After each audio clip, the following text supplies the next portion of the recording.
A demarcação das terras indígenas é uma das maiores polêmicas da atualidade.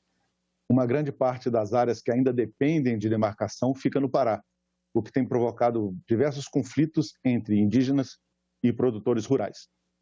Um projeto de lei que tramita no Congresso Nacional pretende resolver essa situação. Sobre este e outros temas, vamos conversar com o senador Zequinha Marinho, do PSC, porque o desenvolvimento do Pará é assunto de Estado.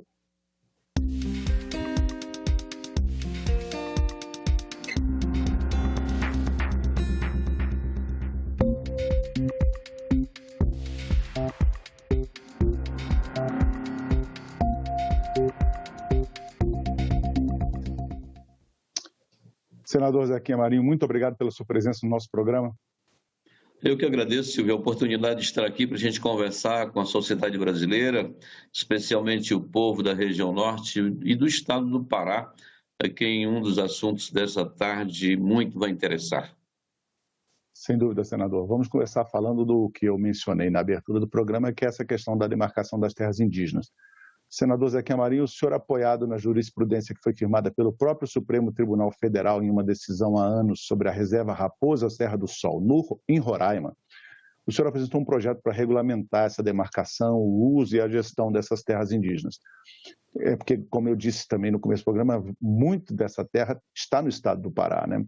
No momento que nós estávamos gravando esse programa, o Supremo Tribunal Federal estava deliberando sobre essa questão em um julgamento bastante polêmico também. O que diz esse seu projeto? Qual é a sua visão sobre essa questão para solucionar o problema? E se esse projeto continuaria valendo caso o Supremo Tribunal Federal decida contrariamente ao uso do chamado marco temporal, senador Zequinha Marinho?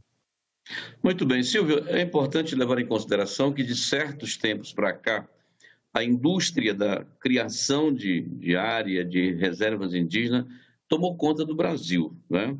E a gente precisa de um marco legal que possa dar segurança jurídica a ambos os lados.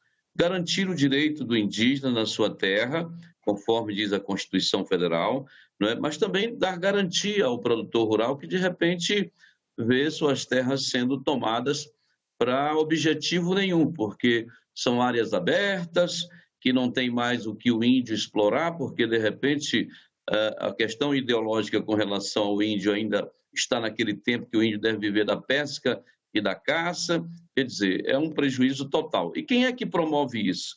Promove isso pessoas financiadas pelo estrangeiro lá, por países interessados em barrar a produção brasileira, né? E são as ONGs, né? Essas ONGs que recebem capital externo para fazer um trabalho, e às vezes um trabalho muito eficiente, que tem conseguido, né, junto ao governo, junto à justiça, transformar reservas indígenas, digamos assim, razoáveis na questão do tamanho, em reservas indígenas enormes, sem fins.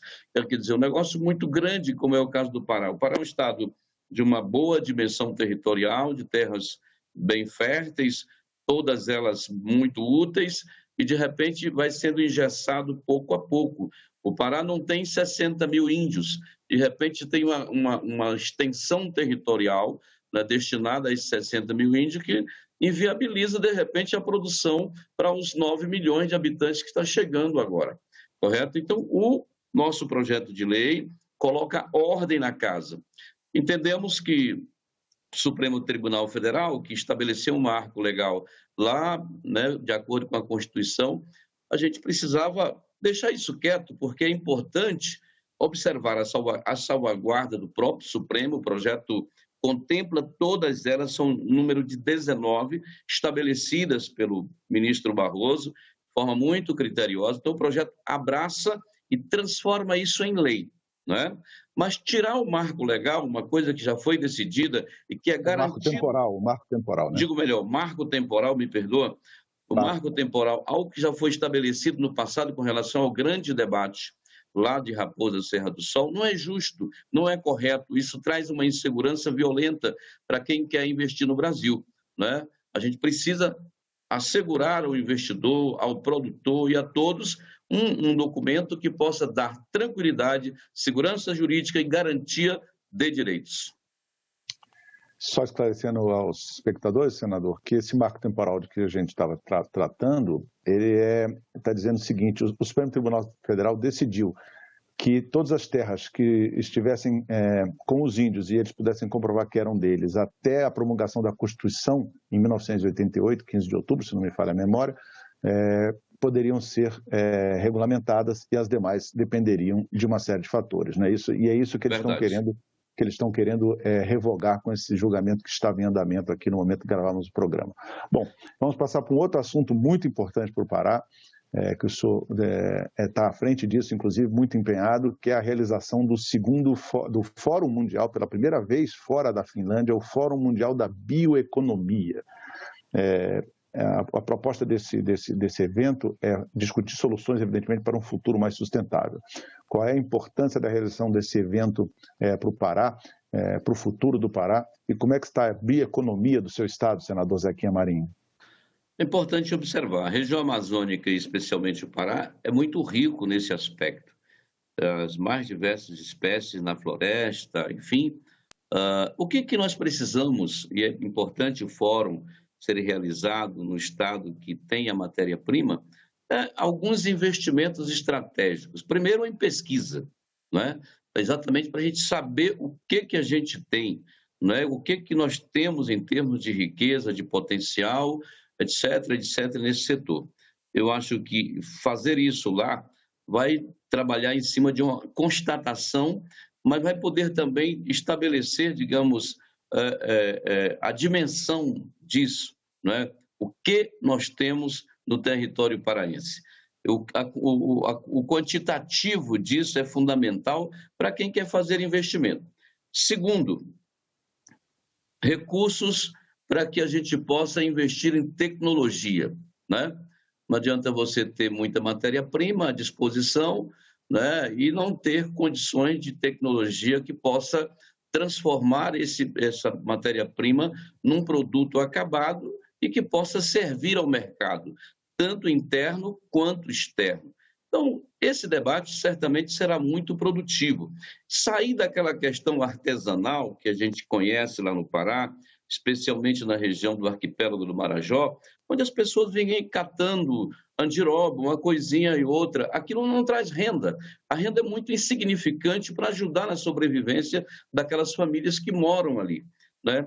Existe alguma coisa muito romântica que envolve tudo isso, mas o romantismo é uma coisa, a realidade, comida na mesa, dignidade para sobreviver é fundamental, né? Então não é só a questão de um modelo romântico, é um modelo que nos dê condições de viver com dignidade. Isso sim, porque a mão de obra utilizada lá na base para catar, para juntar, para explorar da árvore, não é? E assim por diante, o pessoal já sabe mais ou menos, e de forma artesanal, isso tem mostrado que o resultado é praticamente insignificante diante da necessidade. Nós estamos trabalhando com alguns grupos daquela região, buscando apoio aqui no governo, na Fundação Banco do Brasil, para melhorar, para ter um pouco de tecnologia, para melhorar a produtividade, para que eles possam ter um volume maior, não é, de matéria-prima para poder vender. Porque o preço lá na base é muito pequeno e, em função disso, repito, não traz as condições de sobrevivências, no mínimo, né, digna para essas populações. E quando a gente fala em bioeconomia, né, senador Zequinha Marinho, que fique claro que é a exploração racional e sustentável dos recursos naturais, não é isso mesmo? Verdade. Isso senador, é fundamental. Isso é muito bom para o meio ambiente, é muito bom para todo mundo, mas tem que ser muito bom também para trazer condições de se sobreviver, não é, da forma sustentável, como você coloca, que todo mundo espera. Verdade, senador. Senador, o Pará tem uma das maiores produções de grãos do Brasil. Poucas pessoas talvez saibam disso, mas a soja e o milho plantados na região amazônica já respondem por mais de um terço da produção brasileira. E o Pará, essa produção vem crescendo muito nas chamadas áreas já abertas. Muita gente acredita que essa ocupação da Amazônia pela agricultura é em parte responsável pelo desmatamento, pelas queimadas. Na sua opinião, senador Zequinha Marinho, esse argumento procede? Deixa eu lhe falar, esse argumento não procede porque, por exemplo, o Pará, Rondônia, né, Roraima, e assim por diante, não precisam derribar uma árvore sequer da sua floresta para fazer agricultura, correto? Quando a agricultura chega, ela ajuda a melhorar a questão da pecuária, né? Porque ela produz a ração, você, via de regra, você quer circular mais com recursos na pecuária, e isso te leva a fazer o confinamento, não é? Cuidar de muito gado num lugar muito pequeno e andar muito rapidamente para preparar esse gado para o mercado, engordá-lo, preparar para o abate. Então, a agricultura no Pará, por exemplo, que é o meu estado, onde a gente conhece como a palma da mão, não precisa desmatar uma árvore sequer. Basta utilizar aquilo que já foi aberto, principalmente naqueles velhos tempos dos projetos Sudã, não é? Onde o governo incentivou a abertura, principalmente nas regiões sul e sudeste do Pará, lá para a região oeste do Pará também, BR-163, e assim sucessivamente. Reutilizar essa terra que, em grande parte, está degradada, não está conseguindo se regenerar como é o esperado, não é? É fundamental, é inteligente, é importante. Com relação à questão queimada, quem faz agricultura não gosta de fogo por perto, né? Porque ele usa máquina. E hoje as pessoas estão muito esclarecidas. A ciência tem feito da agricultura brasileira um sucesso por causa do conhecimento. À medida que você queima a terra, você empobrece aquele solo, né, tira dele os nutrientes que ele tem e é obrigado a fazer um grande investimento para repor tudo isso com fertilizantes, né? Então, o agricultor não gosta de queimada. Fazendeiro também não gosta de queimada. Por quê? Porque ele fica sem pasto para suprir a necessidade do seu rebanho. Não é? Quem é que queima? Às vezes é o pequeno agricultor que coloca fogo e esse fogo se evade, não é? Ou um fogo criminoso, planejado por alguém para atingir um objetivo, um desejo escuso, não é? E aí coloca o fogo, mas o fogo atrapalha o produtor, tanto o agricultor quanto o agropecuarista, porque eles precisam do solo. Um porque planta e o outro porque quer manter a pastagem, né, para dar ao seu rebanho. E, senador Zequinha Marinho, o senhor fala sobre esse assunto com muita propriedade, porque o senhor, inclusive, é vice-presidente da Frente Parlamentar da Agropecuária aqui no Congresso Nacional e um dos líderes do setor nesses debates que vêm sendo travados aqui no Congresso. Um dos temas que o senhor se empenhou muito foi com relação ao Plano Safra 2020-2021, né, que está em andamento agora. Desculpe, 2021-2022, né, perdão. Exato. Como é que está o custeio e o funcionamento e o financiamento dessa safra? Nós temos, inclusive, um infográfico para mostrar aqui rapidamente para os espectadores os dados básicos desse Plano Safra, né? Então, nós temos um aumento de 6,3% dos recursos esse ano, com 251,2 bilhões de reais para o Plano Safra 2021-2022. 40 bilhões desses bilhões vão para a agricultura familiar, que é o chamado PRONAF, com juros baixinhos de 3% a 4,5%. 34 bilhões vão para o apoio ao médio produtor rural, com juros de até 6,5%, e 5 bilhões para financiar a agricultura de baixo carbono. É o dobro em relação ao Plano Safra do ano anterior, né? Então, senador, esses números são bons, são suficientes para o setor agropecuário brasileiro? Correto, são bons. Para a região norte, especialmente para a região amazônica, a gente não consegue, Silvio, aplicar tudo isso, né, que está destinado pelo governo, em função de dois fatores. E como você acabou de dizer, a gente, além de viver uma realidade lá no Estado, está aqui, né, fui para dentro da frente da parlamentar da agropecuária para tentar contribuir de alguma maneira, ajudar, trazer as dificuldades, as preocupações do produtor paraense, daquela região toda, né, que, primeiro, problema da regularização fundiária. Os bancos emprestam dinheiro, mas precisam de garantia real, né? A garantia real é dada pela terra que a pessoa tem. Quando você não tem documento dessa terra, a gente tem dificuldades, porque o banco precisa desse documento, o dinheiro é público, tem que ter garantia, e aí, né, lá vai mais um produtor frustrado porque não tem o documento da sua terra e não tem acesso, né, ao dinheiro do Plano Safra, em que pese o governo está fazendo um grande trabalho. Sabe que as coisas não estão fáceis nesse momento, mas o governo fez um grande esforço melhorou significativamente o valor em relação ao plano anterior, né? Distribuiu entre agricultura familiar, médio produtor, grande produtor, dando taxas diferenciadas, enfim, fez tudo que do lado de cá do balcão é possível ser feito. Do lado de lá está a questão do coitado do produtor, com essa dificuldade toda. A Amazônia é um imbróglio fundiário pesado. Hoje mesmo tive uma grande reunião no INCRA sobre isso. Estamos tratando, trabalhando, construindo meticulosamente para ver se a gente consegue avançar, inclusive trazendo do INCRA sugestões na questão do PL 510, que você sabe que tramita aqui e que pretende, né, botar aí um marco legal nisso tudo.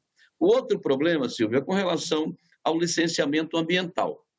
Como você não tem o documento da terra, você também não tem como tirar a licença ambiental, porque uma coisa depende da outra. Pessoa, que dificuldade é um produtor rural poder avançar naquela região, sonha, luta, peleja, mas ainda é seguro por essas circunstâncias das quais ele depende 100%. Aí eu trago a conversa aqui para dentro. Nós precisamos, o PL 2633 lá na Câmara foi aprovado na forma como está, precisa melhorar, né? Precisa melhorar bastante para atender, porque nós não podemos fazer uma lei para atender apenas uma parte da sociedade. Eu estou falando de Brasil, eu estou falando de produtores de todos os tamanhos, numa agricultura que eu considero, né, avançada em termos de mundo. Então, eu preciso de um projeto, de uma lei que atenda essa clientela, tanto o pequenininho, o micro lá embaixo, até aquele que for maior, e eu preciso da cobertura legal. Então, a gente precisa trabalhar. Aqui no Senado, nós temos o PL 510 do senador Irajá, relatado pelo Carlos Fávaro, que é um trabalho muito bom. Estamos trazendo do INCRA algumas informações para que se possa fazer essa inserção, não é? E dar à sociedade um documento completo com relação a isso e virar-se essa página, ter tranquilidade e o governo poder usar a legislação e ajudar, não é, a fazer a regularização fundiária, que é desejo de todo mundo. Nesse momento, o programa Titula Mais Brasil, lá no Pará, e na Amazônia, né, lá fora, está da forma como pode, avançando.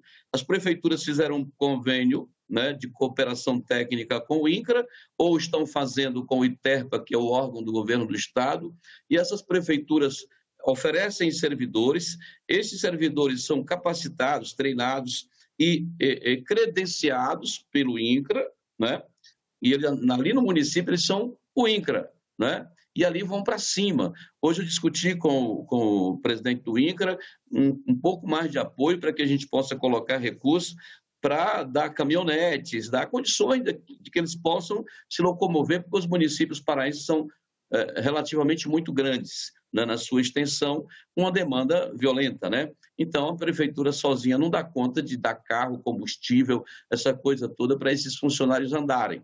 Então, estamos trabalhando para que essa questão do plano safra no futuro, né, a gente possa, em vez de devolver dinheiro, pedir mais dinheiro, né? Esse é o desejo e isso é o ideal para nós. Senador Zequinha Marinho, falamos da terra, falamos do financiamento, vamos falar agora do que é mais importante no final do trabalho, que é transportar para poder vender o produto.